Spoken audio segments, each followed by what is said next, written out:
Welcome back, my fellow mobile gamers of YouTube. My name is NimbleThor, and this is Tales Rush. It's one of these games that was created after the success of Archero, and I always love having a look at these second or even third generations of new genres on mobile, as they often improve the formula or they add more to what we saw in the original game, and typically that makes them even more fun to play. At least most of the time, that is. So in the case of Tales Rush, we use a sword instead of a bow, which is what we used in Archero, and that actually changes the game drastically, as we now want to get up close and actually stand still to attack an enemy, whereas in Archero, we wanted to keep as much distance as we possibly could. We wanted to run around at all times, and we don't want to do that in this game. Instead, in Tales Rush, we want to stand still to attack enemies and only really move to avoid enemy bullets, such as with these archers that we're defeating right now. But apart from that, the game is very similar to Archero. If you played Archero, you'll already know what this game is about and how the overall gameplay loop functions. But if you haven't played Archero though, the really quick breakdown is that we run from room to room, we defeat monsters, which provides us with XP points and gold, and then we use those XP points to level up, which allows us to select one of 3 new power-ups. And selecting these power-ups is very important for how strong we'll grow and how easy it will be to defeat the bosses that are coming up later in the game, the new monsters we'll meet, and even the new challenges that are coming up. So have a look at this. We leveled up to level 3 in this adventure, and now we can pick between Moonlight / Plunge will form 4 beams of moonlight. That's interesting. We can also get a bolt sphere, summon 2 electrified spheres to spin around you and damage monsters. Or we can get Shield Guard, summon 2 shields to spin around you and block projectiles. I think I'm gonna go for the projectile block just because I often get killed by other archers, and so that seems like the most meaningful upgrade. Now, look at this. Here we can either pick between getting more HP, recovering some of it, or we can get some experience points. I'm gonna go for recovering HP. So now we have full HP, 1,816. And look at this, we've got some bees here, and they use ranged attacks, and that is why I chose that shield upgrade, because those bees, they always end up getting me. It's very difficult to predict where they're gonna attack next, and they actually have a decent amount of HP, but if you get up close to them, they do die relatively quickly. It's just a matter of getting close to them without losing too much HP. Now, as for how we control our character, that's actually very interesting as well, because we obviously just swipe anywhere on the screen to move around, and this works really well. We've got this one joystick set up, and the game really is very, very easy to play. But if we get far enough away from an enemy, we can actually release our finger from the screen, and that will make our character jump to the opponent, such as,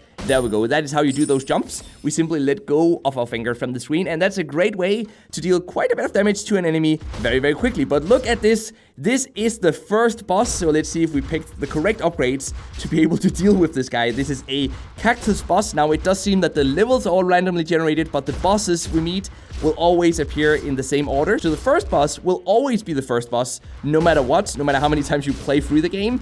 But the monsters in the first level or the monsters in the second level or third level or dungeon will be randomly generated. Now, it looks like this boss is relatively easy to take out. We still have 490 HP left, and we only have his little minion up here to deal with.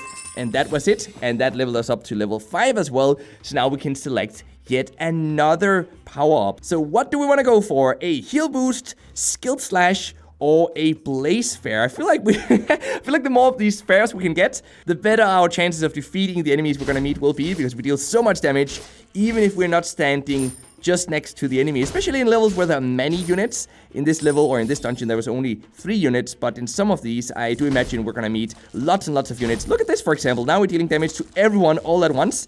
That is pretty cool. We do need some sort of armor boost or attack speed boost, though, so if we can get that very soon, that would be beneficial as well. But we just basically keep going as far as we can into this dungeon, and then when we're back in town or back at the menu, we can spend some of all the gold we are collecting right now to get a new talent, and that talent functions like a permanent stat boost.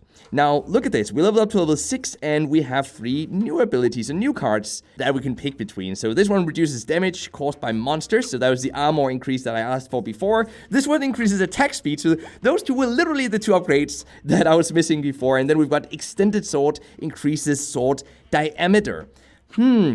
I say we go for some more damage reduction, so basically some more armor. Now, I'm really loving how much variety there actually are in these power-ups in this game. It seems to me that there's actually more variety in the power-ups in this game than in Archero, so I'm really liking that, and it makes me really intrigued to keep playing the game. I do also like that as we level up on our character, and our character levels up, by the way, in a persistent way, so even when we die, our level stays the same, but when we level it up, as we progress throughout the game, we're also gonna unlock new cards, so that means new power-ups that we can get on the next playthrough, and that's pretty cool as well. It's another way of progressing in the game, and it also ensures that we're not getting bombarded with way too many options for power-ups in the early game, but later on, obviously, we want even more variety, and so we do get that. We get rewarded for progressing in the game. And I feel like that's a pretty smart system, actually. It makes me want to keep playing this game for extended periods of time. But on that topic, though, this topic of playing for extended periods of time,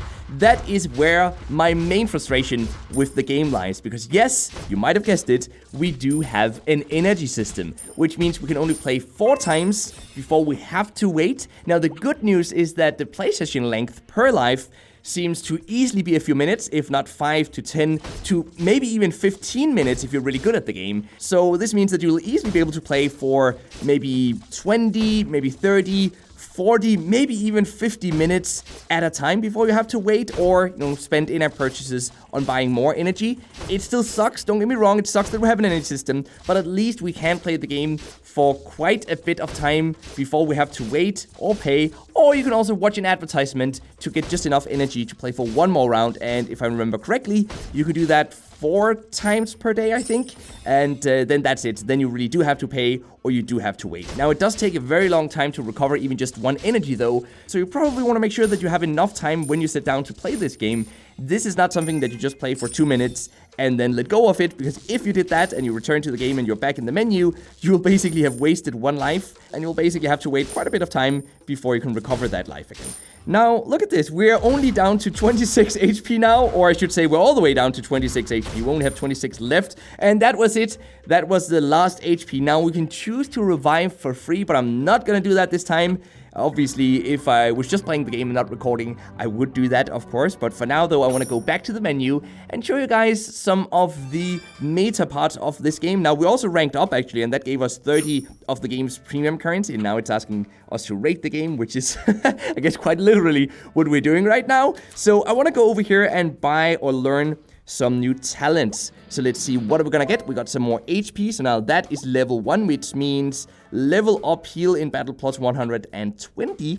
We can go for 1 more talent, so let's see what we're gonna get. We got some extra defense here, it seems. Damage resistance plus 75. Now, as for improving our character, this is one of the 2 things we can do. We can spend gold on random new talents, or we can play long enough with the same character to level it up, and that will unlock small permanent power-ups as well. So right now, for example, we're playing with Alice, and she is level 2 at the moment. She's also got a life crystal equipped, and these crystals we can sometimes get from loot boxes with a bit of luck. And loot boxes we can get by watching advertisements, or we can of course spend real-life money to get a lot more of them. Now, we do also get some premium currency for free, and there are also some lock-in rewards, as you can see. On day 1, we get gold, on day 2 we get a chest, and then it goes on, and then on day 7 we actually get a free loot chest. We do also get about 300 premium currency just from locking in every single day throughout an entire week. And so that means that we will be able to, for example, unlock a new character, because there are already 2 new characters in the game as well. We've got Alibaba, it seems, which costs 150 premium currency. So this is the character that you'll be able to get for free. It looks like Alibaba throw darts to damage enemies, so that's actually interesting. So that, I guess, is more of an Archero-like experience, because with Alibaba, we probably want to have some distance to our enemies. And then the other one is Little Red, I guess Red Riding Hood, which does cost 750 premium currency though, which is quite a bit more than you'll get at least early on in this game. You might be able to play the game long enough to actually get 750 premium currency for free, but it's definitely gonna take a while. And so that's how the game monetizes, through an energy system, additional premium characters, and then in-app purchases that allow us to get more gold immediately, which of course makes us progress faster, as we can then buy or learn new talents a lot faster. So in conclusion, I find this to be the best Archero alternative I've played on mobile so far. The overall quality of the game is great, the graphics look neat, and the UI is very simple as well. The core gameplay is fun as well, just like in Archero, and the main downside, which is the energy system, is exactly the same as in Archero, and I think the game will suffer from the same very high difficulty curve, which makes the game extremely grindy after some hours of gameplay. So basically, you've got the same pros and the same cons as in Archero. So is the game then better than Archero? Well, I think that comes down to personal taste actually. I do find the power-ups in Tales Rush more rewarding than in Archero, and I also do like that in Tales Rush we have different types of characters to play as. Granted, they do cost premium currency, but if you want to support the game and if you really want to get into the game, you could probably spend a few US dollars on it and you would have different types of characters to play as. Some would be melee, some would be ranged, some might be a magic user like a mage for example, and that adds quite a bit more of replayability to the game than in, for example, Archero. And so in my opinion, those would be the main arguments if I had to come up with some for playing Tales Rush instead of Archero. But that might just be me though, so I do hope that you'll let me know what you think about this game yourself in the comment section or over on our Discord server, and then I'll look very much forward to reading through those comments and engaging with you guys. So with that conclusion, it's now time for the mobile gaming news of the day, and can I get a drum roll please? A sad drum roll actually, because we've got sad news for location-based gamers, as it is now being reported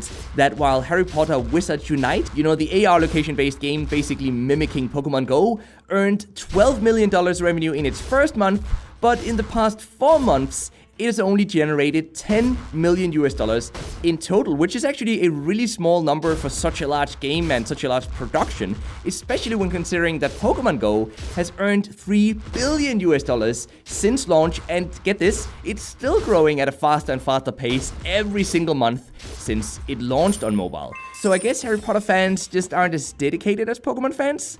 Maybe that's it?